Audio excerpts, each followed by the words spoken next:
dos céus, santificado seja o teu nome, venha o teu reino, seja feita a tua vontade, assim na terra como nos céus. O pão nosso de cada dia nos dá hoje. Perdoa as nossas dívidas, assim como nós perdoamos os nossos devedores. E não nos deixes cair em tentação, mas livra-nos do mal, pois teu é o reino, o poder e a glória para sempre. Amém e amém. Vamos ler um salmo que todos nós aqui conhecemos há muito tempo, e quem tem algum tipo de hábito de leitura bíblica provavelmente já o guarde e o tenha de cor. É o Salmo 127. Salmo 127, que diz: se o Senhor não edificar a casa, em vão trabalham os que a edificam. Se o Senhor não guardar a cidade, em vão vigia a sentinela. Inútil vos será levantar cedo, de madrugada, repousar tarde, comer o pão que penosamente conquistaste, porque aos amados de Deus Ele o dá o pão enquanto dorme. Herança do Senhor são os filhos. Deus é Pai. A herança de Deus para mim são os meus filhos. O fruto do ventre é o galardão que Deus já nos dá agora e que Deus espera que nós dediquemos a Ele. Como flechas na mão do guerreiro, assim são os filhos gerados na mocidade. Feliz o homem que deles, que dos seus filhos, como um guerreiro, enche a aljava das flechas. Filhos são como flechas na mão de um guerreiro. Bons filhos fortalecem a nossa vida. O homem que assim tem tais filhos não será envergonhado quando pleitear com os seus inimigos à porta, por qualquer que seja a causa ou a questão. Olha aqui para mim. Aparentemente, para uma pessoa desavisada, a leitura deste salmo parece incitar a uma espécie de preguiça piedosa, preguiça devocional, laziness dedicada ao Senhor. Porque ele diz: para quem deseja ouvir apenas parte do que está dito, seria basicamente o seguinte: não adianta fazer essa casa, porque se o Senhor não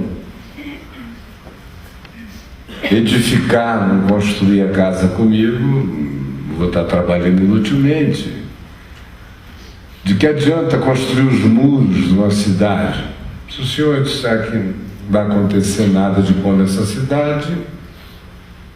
Não vai acontecer nada de bom na cidade, então para que fazer? O negócio mesmo é descobrir o borogodó, pensam alguns. Porque lá está dito, aos seus amados ele o dá enquanto dormem. É desse grupo que eu quero fazer parte. Desse pessoal que não faz nada, enquanto está dormindo, quando acorda tem pão francês quente, tem não sei o que, está tudo pronto. Aleluia! Esse é o grupo do qual eu quero fazer parte. Aí tem na segunda parte do Salmo, desliga esse celular para sempre, por favor. Tem uma outra parte desse Salmo que antigamente, eu me lembro do tempo que eu era garoto, era uma das partes mais alviçareiras, que aquele que diz aqui a partir do verso 3, herança do Senhor são os filhos, o fruto do ventre o seu galardão, feliz o homem que enche dessas flechas a sua aljava. Eu me lembro que quando eu era garoto, era inevitável em qualquer reunião de estudo bíblico, num domingo de manhã, alguém não citar isso como uma das grandes bênçãos da vida.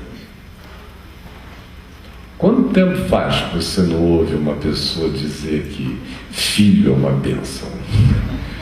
E que bendito o homem que se enche de filhos. O cara diz cruz, credo, bangalô, sei lá o que, está repreendido, amarrado, filho, ai, meu Deus. Tem mulher que até me diz, eu vou ter que ter, né? Porque eu vou ter que casar e meu noivo quer, né? Ou então ao contrário. Ah, pastor, eu estava afinando. Você sabe como é que é mulher, né? Se não ficar grávida um dia na vida, parece que não aconteceu nada. Aí depois você vai saber com ele e com ela qual a importância daquilo. Para ela vai dizer, não é, porque é inadmissível passar pela vida sem a experiência de um filho. E ele vai dizer, não, é top, porque é importante para ela. Para ela é uma experiência de um filho, um experimento. E para ele é importante para ela. Aí vem esses goleirinhos brunos para o mundo.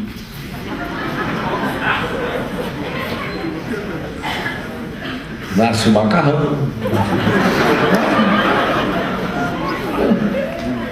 Para mãe é um experimento. Desculpe os flamenguistas, faz de conta que ele é botafoguense, tá ligado? Para mãe é um experimento. Para o pai ela que quer. No fim, o garoto existe sem ninguém, ou a menina, porque filhos estão definitivamente em baixa na perspectiva humana. Eu nunca pensei que eu viveria para ver uma geração na qual os filhos tivessem tão pouco significado como nesta. As pessoas têm filhos por status, têm filhos por necessidades psicológicas e afetivas, têm filhos porque a irmã já teve, a outra irmã já teve, parece que é cultura ter filho.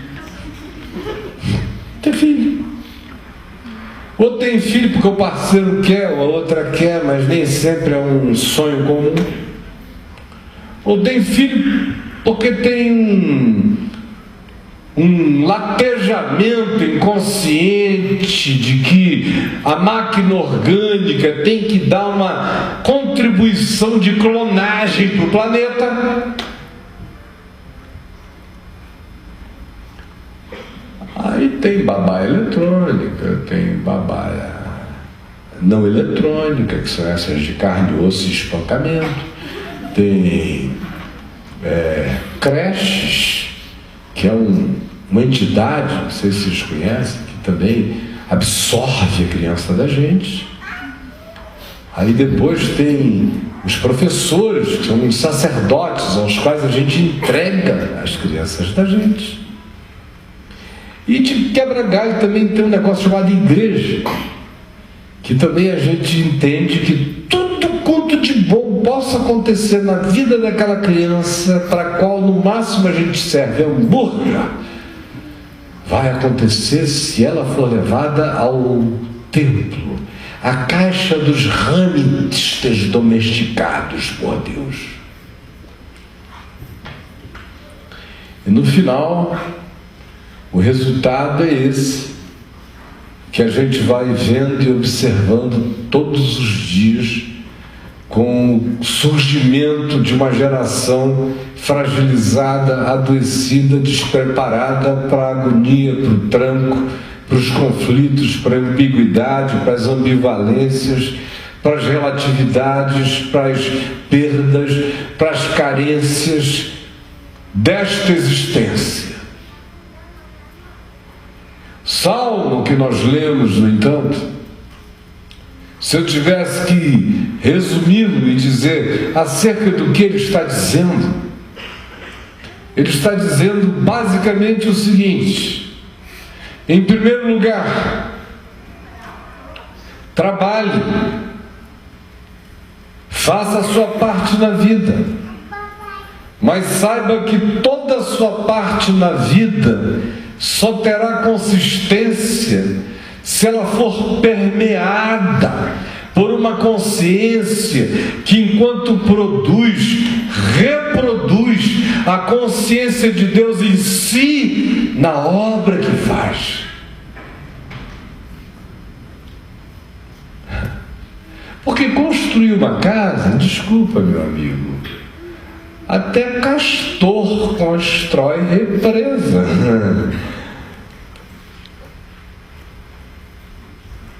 Ou os donos das grandes construtoras do mundo não são alguns dos calhordas mais cretinos do planeta? Constroem estradas, pontes, não caem. A gente passa em cima. E ninguém invocou o Senhor para nada não, eles cobram pedágio e matam quem fica na frente. Então, obviamente, o Senhor não estava falando dessas construções.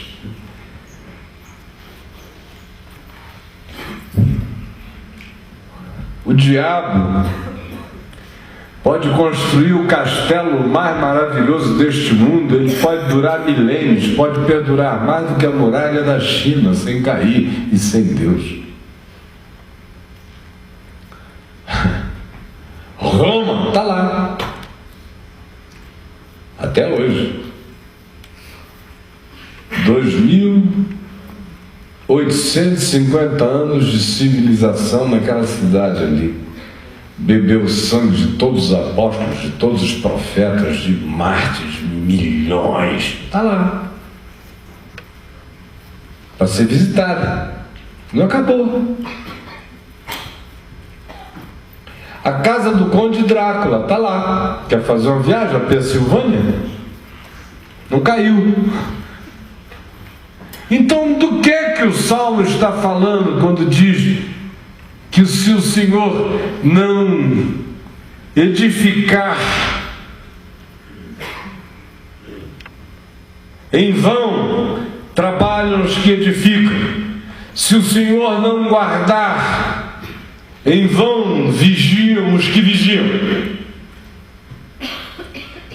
Que construção é essa? Que proteção é essa? Porque, é claro, você pode criar um aparato de proteção, de surveillance, de gente cuidando, que você se torna quase impermeável, blindado, com satélites para todos os lados. Bin Laden não foi visto até agora, alguém viu? Então, que edificação é essa? Que casa é essa? Que cidade é essa? Que segurança é essa? Que o Senhor está prometendo que sem Ele não funciona. Não é obra de um pedreiro. Qualquer pedreiro ateu pode fazer com maestria qualquer coisa linda. Projeto de qualquer tirano surtado, em geral, concebe cidades magníficas, como glória aos seus nomes, elas são erigidas e permanecem.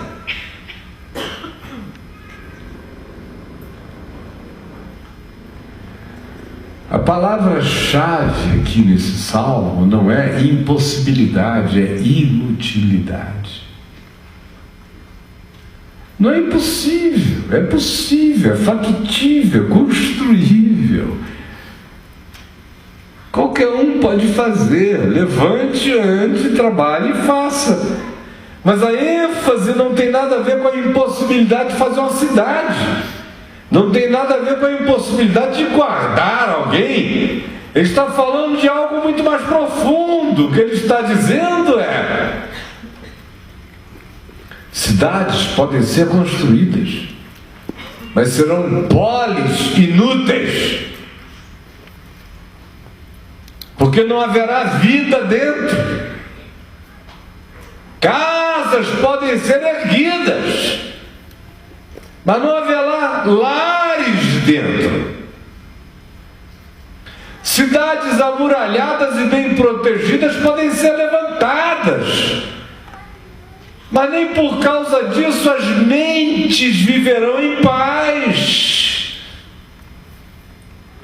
O que se está dizendo não tem nada a ver com a impossibilidade humana de levantar e fazer. Brasília que o diga, tem PO em cada prédio. Dá para fazer, enquanto você faz o que quiser. Fazer difícil é a especialidade dos surtados desde sempre, desde Babel. A questão de Deus não tem a ver com se é possível ou não é possível. Deus só diz que é inútil. Você pode sair daqui e ficar riquíssimo, construir o que você quiser, ser inteligente, trapaceiro, cheio de ludíbrio, se entrar no esquema de dizer eu vou conseguir. Você atribui a teologia da prosperidade, mas nem precisa. Um ateu resoluto consegue as mesmas coisas sem Deus, sem livro de autoajuda. Você acha que Alexandre o Grande leu Paulo Coelho? O cara tinha 20 anos, com 33 ele tinha construído o mundo inteiro e não tinha lido nenhum desses babacas.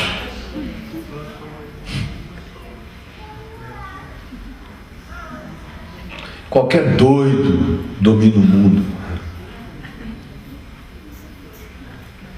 Qualquer maluco ganha dinheiro. O que o Senhor está dizendo não é sobre a impossibilidade disso sem Ele. O que Ele está dizendo é da inutilidade disso sem Ele. De que vos adianta levantar de madrugada, ficar neurótico e obcecado pelas mesmas ideias, atropelar o mundo e as pessoas, fazer do seu objetivo o ponto ômega absoluto da sua caminhada, em razão da qual você atropela qualquer que seja a dificuldade no caminho? Faça isto e você conseguirá. Bill Gates consegue, Ted Turner conseguiu, Murdoch consegue, Macedo conseguiu, os Marinho consegue, Aldebrecht está aí, até o filho do Lula virou dono de sabe lá o quê. Levantou um dia e disse: meu pai é presidente, eu agora vou ser dono da era Lula, aleluia. E foi lá e conseguiu. Agora, inútil para ele. Inútil. Inútil por causa de todas as agonias que trará. Inútil por causa de todas as insônias que produzirá. Inútil por causa de toda a dessensibilização interior que criará. Porque os fins justificaram os meios e no processo você destruiu e foi destruído. Inútil. Porque você inverteu ordens e valores Por causa de paredes, você esqueceu a sua mulher, seus filhos. Por causa de um grande projeto, você abandonou o que dura para sempre, o que permanece. O que na velhice será seu galardão, sua herança, sua proteção, sua flecha, sua defesa. Seus filhos, seus vínculos. Lhe será inútil. Você está aqui nesse desespero todo, vivendo uma vida neurótica, nas fixações de objetivos, paranoica, nos medos de perda. Enquanto isso, o menino vai nascendo porque é gosto da mãe, vai sendo criado pela avó porque é legal, vai sendo alugado pela babá porque até aqui não criou nenhum problema, e a gente vai levando, e você depois não sabe por que trabalhou e fez uma grande casa e ela é oca. Por que a sua mulher ficou prenha, gerou um filho que não reconhece você e você não sabe nem quem ele é. Que adianta ganhar o mundo inteiro e perder a alma?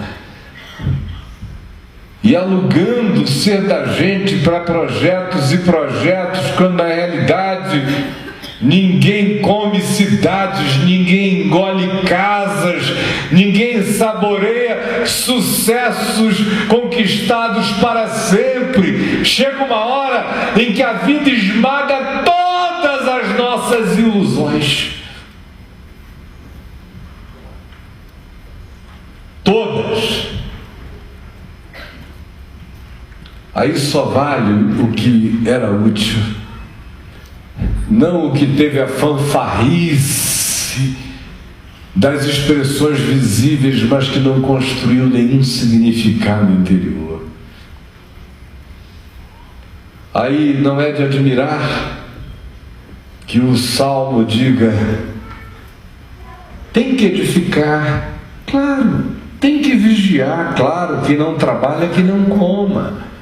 Se o pai de família soubesse a que horas viria o ladrão, vigiaria para que ele não entrasse, não é o que Jesus ensina. Tem que vigiar, tem que trabalhar. Mas tem que saber uma coisa, preste atenção.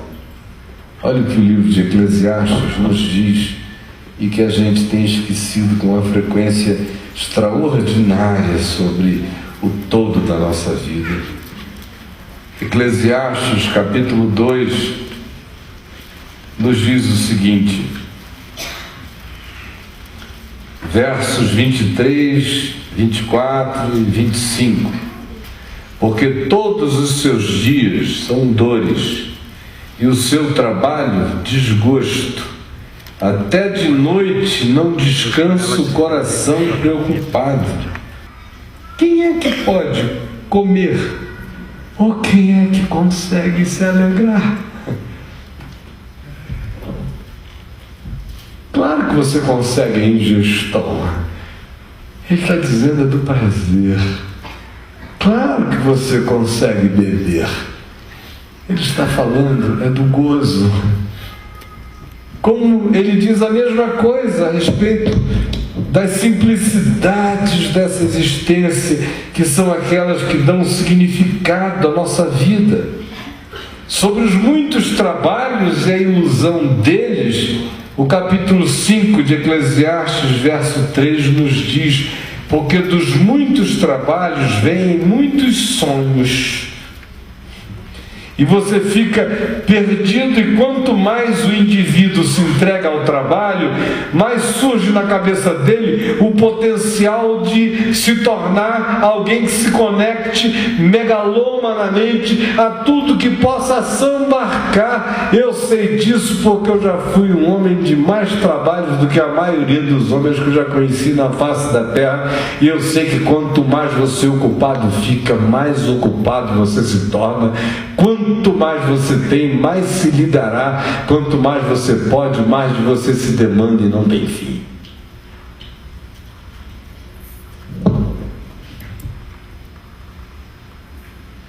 Dos muitos trabalhos vêm muitos devaneios, assim como do muito falar aparecem todas as palavras tolas, diz aqui o livro de Eclesiastes.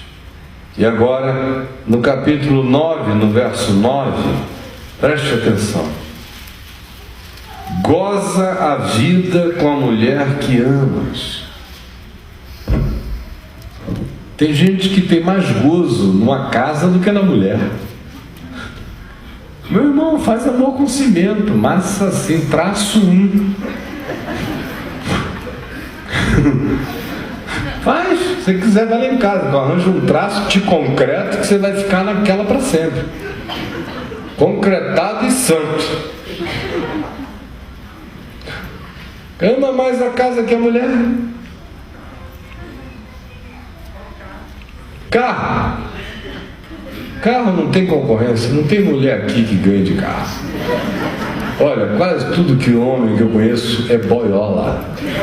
A primeira opção deles é um carro, a segunda é um amigo,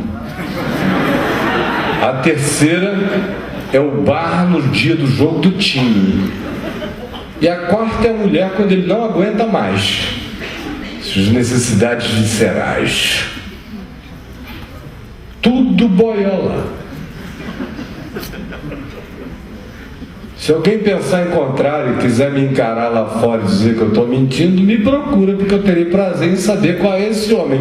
Na lista que eu acompanho no meu dia a dia, a boiolagem é essa.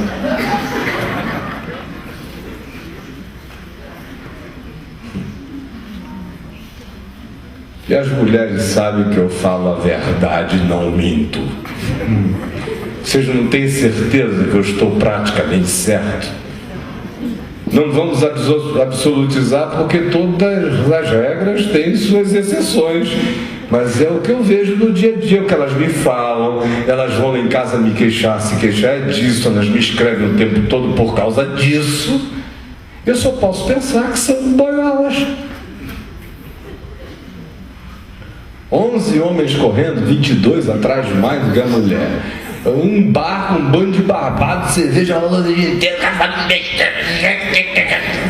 O cara fica lá, mas não fica com a mulher. Eu digo, pelo amor de Deus, ele só não teve coragem de assumir. Ele não gosta do negócio. Goza a vida com a mulher que tu amas. Tem que amar, né? Porque senão o texto estaria escrito assim: ejacula na mulher que aparecer. Mas a palavra de Deus não diz isso, ela diz goza a vida. Não é ejacula na cama, é goza a vida. Comida, bebida, relacionamento, troca, acerto, desacerto, conserto, reconciliação, entendimento, crescimento, forjamento de algo melhor, alegria em conquistas que produziram vida e não coisas apenas. Goza a vida com a mulher que tu amas. Mas a maioria das pessoas não amam mais. As mulheres se sentem muito pouco amadas pelos seus maridos. Muito pouco. Marido, tenha certeza disso. Se a sua mulher não te trai, não é por causa de você, é porque ela é gente boa. Porque a maioria, vou te dizer,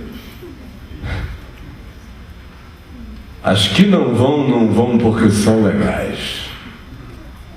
E as que vão porque não aguentam mais.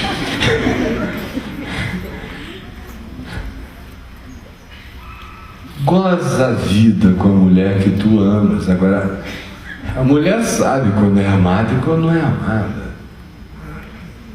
A mulher sabe quando o desejo do cara por ela é só por um pedaço de carne, para ver se ele não toma remédio para dormir, que é para fazer virar para o lado e roncar mais rápido.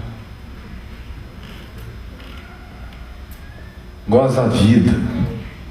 Não é goza na mulher que tu amas, é goza a vida com a mulher que tu amas. O gozo nela é um pedacinho de um processo do tamanho da vida.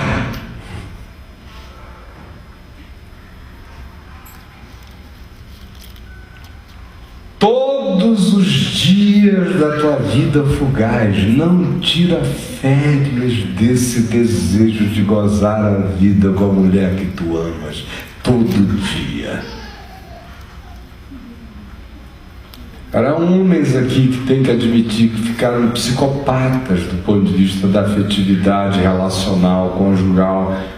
Homens incapazes hoje em dia de amar uma mulher. Não amam não, eles têm tesão, eles têm desejo, eles são pegadores, são maltratadores de mulheres. Quem chega perto deles vai sofrer. Eles são inafetivos, objetivos, usadores, implacáveis. Eu os conheço muito bem, eles sabem que eu os conheço.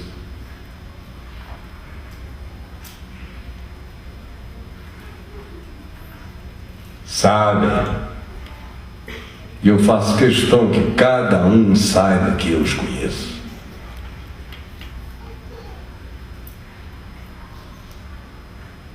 Goza a vida com a mulher que tu amas. Para isso, você tem que ser capaz de amar.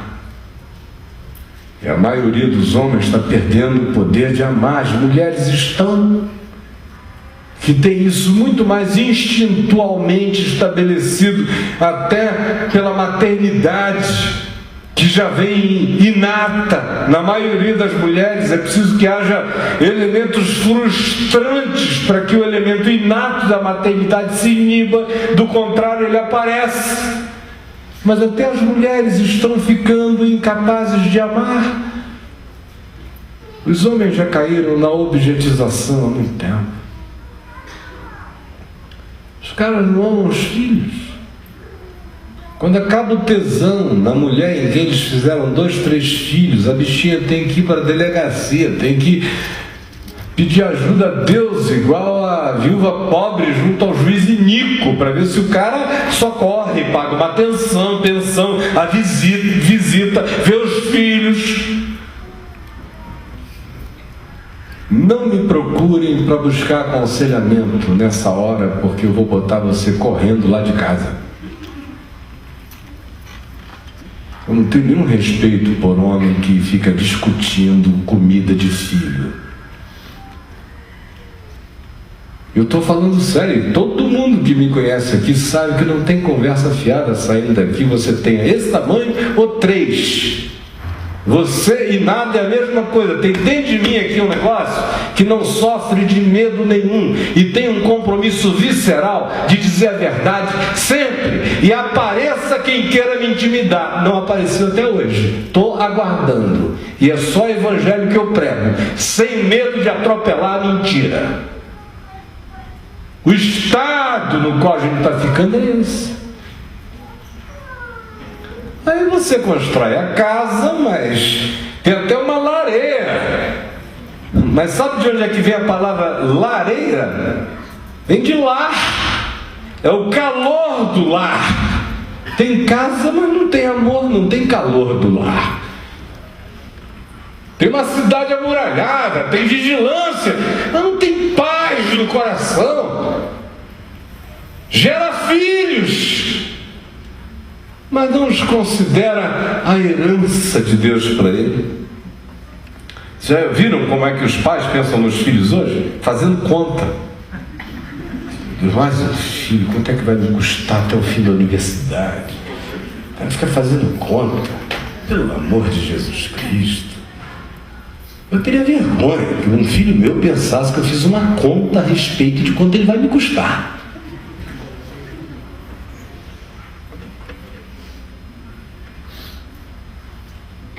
Eu não tenho conta, eu só tenho filho. A conta Deus faz. Eu me ofereço para a vida e dou o meu melhor. E eu fui moço e já sou velho. Nunca vi um justo desamparado e nem a sua descendência mendigar o pão. Aí o filho é um problema, é uma conta, não é uma herança do Senhor. Deus tinha me dado 4 heranças. Depois me deu mais 3.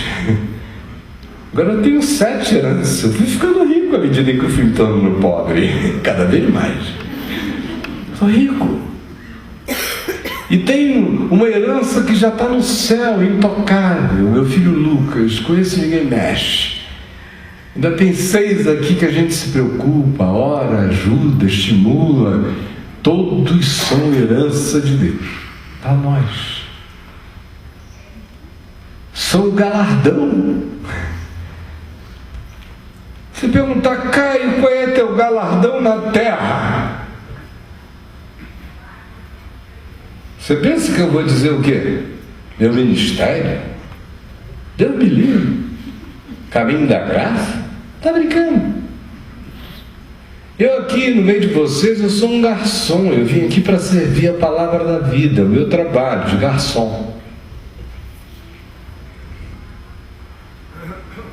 Vocês estão pensando que o grande aqui sou eu? Não, eu só estou no lugar mais alto. Quem está trabalhando sou eu. Você sentado, o garçom sou eu. Todo dia eu sou garçom do Evangelho para vocês, servindo pão, vinho e vida.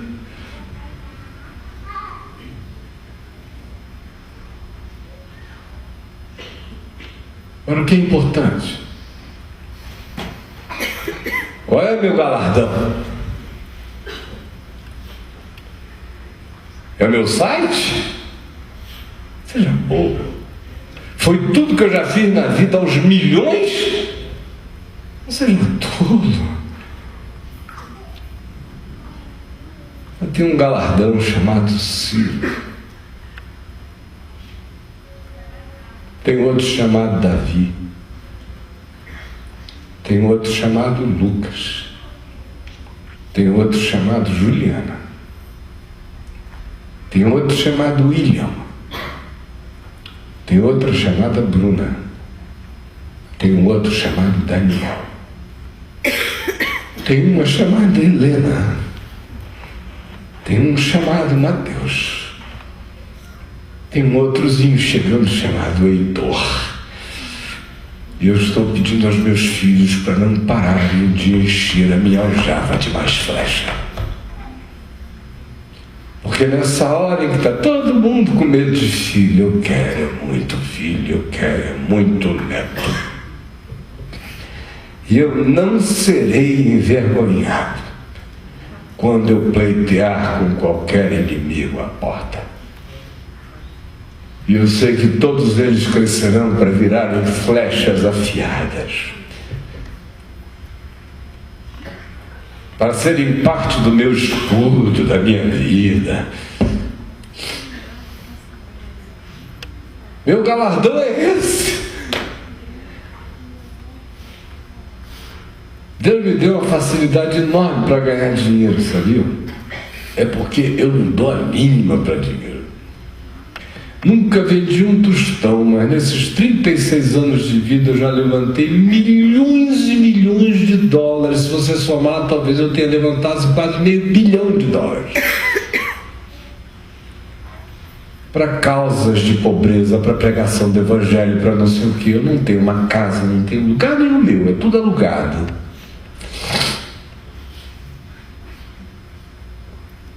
Agora, porque essas coisas nunca foram meu galardão.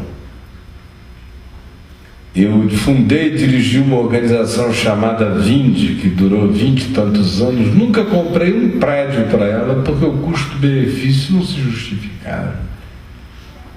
Eu botar 3 milhões de reais no lugar, 3 milhões de reais, eu fico evangelizando o país inteiro durante 10 anos. Vou fazer disso tijolo?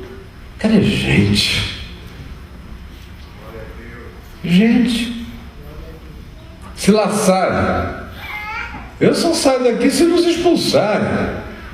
Sabe quanto custaria construir esse prédio aqui com esses confortos? Milhões de reais, que ainda que vocês dissessem, vamos, Caio, eu dizia, em nome de Jesus, não.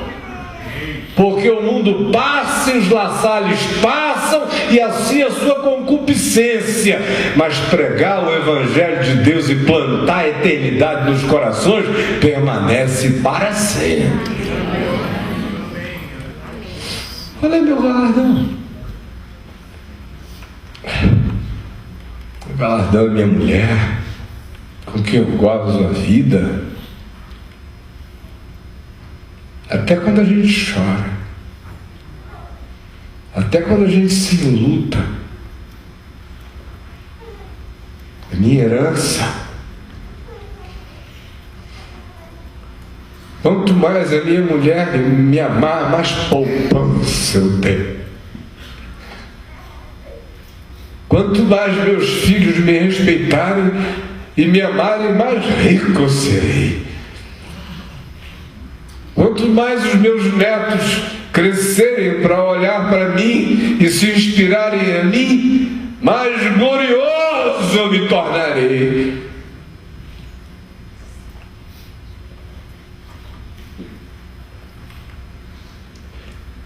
Escolha o que você quer: paredes ou casa,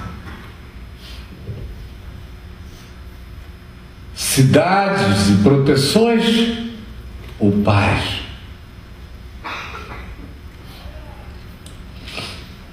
O que você quer? A pólice de seguro ou o galardão dos filhos, a herança que Deus te dá?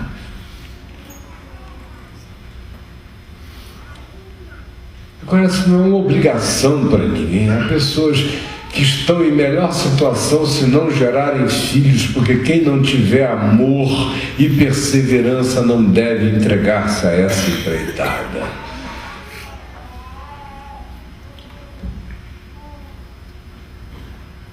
Eu sei uma coisa, meus irmãos, que quando o coração da gente vai fazendo a casa, mas se preocupando com quem vai morar dentro, vai cuidando do trabalho, mas em razão de que ele é só meio para atingir um fim, para fazer bem a vida. Esses que assim são, vivem em paz e em harmonia, não inverteram a ordem das coisas, por isso eles dormem em paz, e por isso há uma conspiração da harmonia que exala deles, e é verdade, não é poesia. Que quando a gente vive assim, aos seus amados ele o dá enquanto dormem. Eu estou aqui há 40 anos, vendo isso todo dia, para dar testemunho disso todo dia. Eu nunca tive nada para o dia de amanhã, e o dia de amanhã nunca teve nada voltando. Ele dá enquanto dorme. Alguém sonha comigo na Conchinchina, me liga de manhã e diz: olha, Caio, eu estava aqui em Nova York e sonhei que você estava precisando de 20 mil reais aí para completar um projeto. Ele mal sabe que eu fui dormir e falei: Senhor, a gente está numa situação difícil, mas dificuldade é só para mim. Eu já estou tão acostumado contigo que eu já fiquei até irresponsável. Boa noite, Senhor. De manhã eu tenho um sonho para um cara que me liga lá, os seus amados. Olha, gente, eu não falo disso nunca, porque seria uma covardia. Tem gente que quer ficar pensando que Deus resolveu me fazer bem. Resolveu sim. A todos nós. Só depende de como a gente olha, de como a gente crê, de como a gente encara, de como a gente se entrega. Aí aos seus amados ele o dá enquanto dormem. Seja verdadeiro, seja simples. Compartilhe o que você tem. Ofereça os 5 pães e os 2 peixinhos. Lance o seu pão sobre as águas. Depois de muitos dias tu acharás.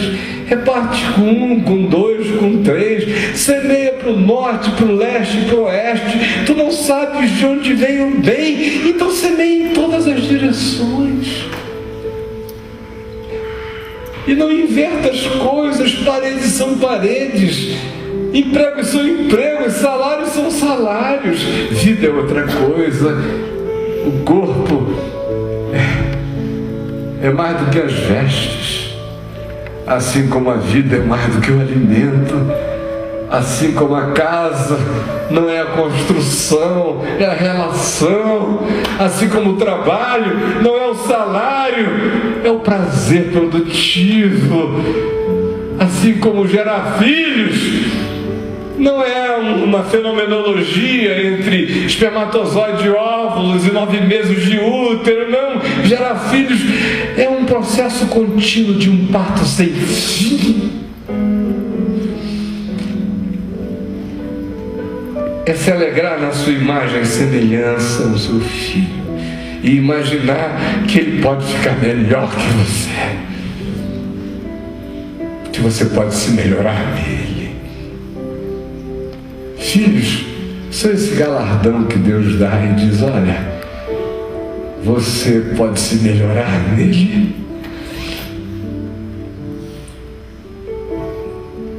E vocês que são filhos, pelo amor de Deus, não piorem os pais de vocês mais do que eles já estavam ruinzinhos.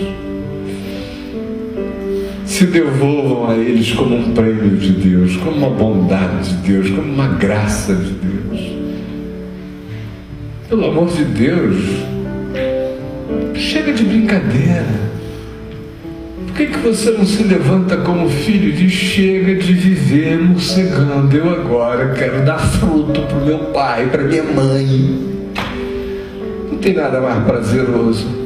Eu virei homem muito cedo na vida. Com 18 anos eu era adulto, com 19 eu era casado, com 20 eu tinha filhos, com 21 eu pastoreava 4, 5 mil pessoas, pregava na televisão todo dia, nunca vivi vida de moleque. Só quando eu era adolescente. Mas na juventude eu só vivi vida de homem.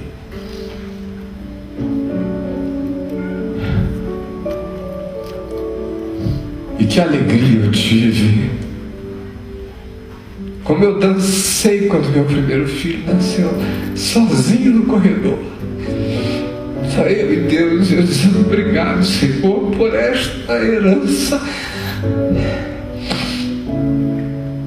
Com todos eles, só a gratidão. Depois eu encontrei a Adriana. Os meninos já estavam razoavelmente crescidos. O Dani era mais novinho.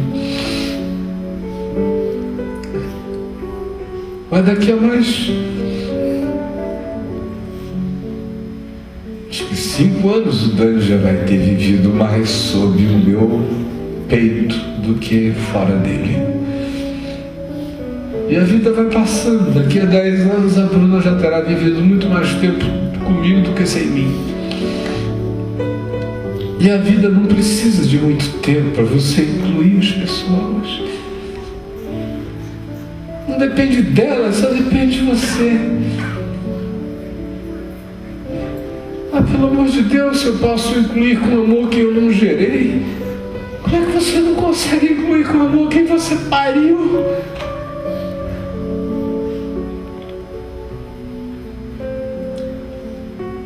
Meus irmãos, se o Senhor não edificar a casa, em vão trabalham os que edificam. Se o Senhor não guardar a cidade, em vão vigia a sentinela. Inútil vos será levantar de madrugada, repousar tarde, comer o pão da angústia. É inútil. Só somatiza doença, câncer, estresse, nervoso, faz as sinapses da ansiedade, cria circuitos neurais de angústia. É inútil. Quem confia faz a sua parte sem idolatria.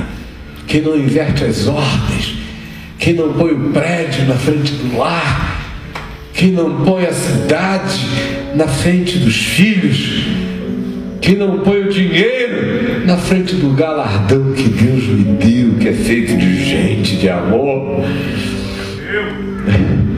Esse vai saber que até enquanto ele dorme, tem um orvalho chovendo na sementinha dele. O Deus de Gideão conspira. Agora, sem fé, é impossível agradar a Deus. Não faça disso um teste. Só vale se for com fé, com amor, de todo o coração, com consciência. Sem ser um experimento, é uma decisão da vida, é um convencimento que vem da verdade de Deus. Este é o caminho, eu quero, e em mim não haverá tergiversação. Faça isso e você viverá. Vamos ficar em pé. Passei 5 minutos da hora. Perdão, pessoal do teatro. Vamos dar a mão que eu termino em 2. Eu espero todo mundo lá em casa na quarta-feira. Assistam a VMB-TV, leiam o site, leiam a palavra. E atenção, no primeiro domingo de agosto, este mês de julho, nós estamos completando 6 anos de Caminho da Graça. 6 anos que a gente começou a se reunir no Hotel Fenícia. E depois viemos para o La Salle e não paramos mais. 6 anos. Quanta coisa aconteceu nesses 6 anos. E quanta mudança também houve em muitos de nós para o bem nesses 6 anos. No entanto, nós que fizemos tudo aqui na maior leveza possível, o caminho cresceu muito aqui, em volta daqui, no país inteiro, em outras nações. E eu não dou conta mais do recado, nem quero dar. Eu já fiz de tudo na vida, eu já fui um multi-homem. Hoje eu sou um só, por opção de consciência. Então nós vamos agora, chegou a hora de nós nos dividirmos em dons explícitos. Que a gente já vem olhando nesses 6 anos, quem é quem, para não ter aquela coisa de igreja, de função. Aqui é dom, é conforme o dom, e sem hierarquia. É todo mundo servindo todo mundo. Mas na ceia do primeiro domingo de agosto, eu vou chamar aqui um grupo de pessoas e o Chico e eu vamos ordená-las conforme o dom que elas já demonstraram para as tarefas que elas já vêm cumprindo e que cumprirão com muito mais intensidade, em nome de Jesus. Tá bom? Olhe por isso. Vamos terminar juntos. Jesus amado, que a tua palavra, que foi só um derrame do meu coração no Evangelho, tenha atingido a todos aqui e em qualquer lugar da terra pela televisão. Em nome de Jesus eu peço que ninguém tenha ficado impermeável, que a água da vida tenha penetrado até no coração mais rochoso e que a umidade do teu amor faça a semente da vida brotar e explodir as estruturas pedradas da gente, que ainda haja graça para a nossa vida. É o que eu te peço, em nome de Jesus e para a glória de Jesus. Amém e amém. Vamos na paz do Senhor, gente boa de Deus.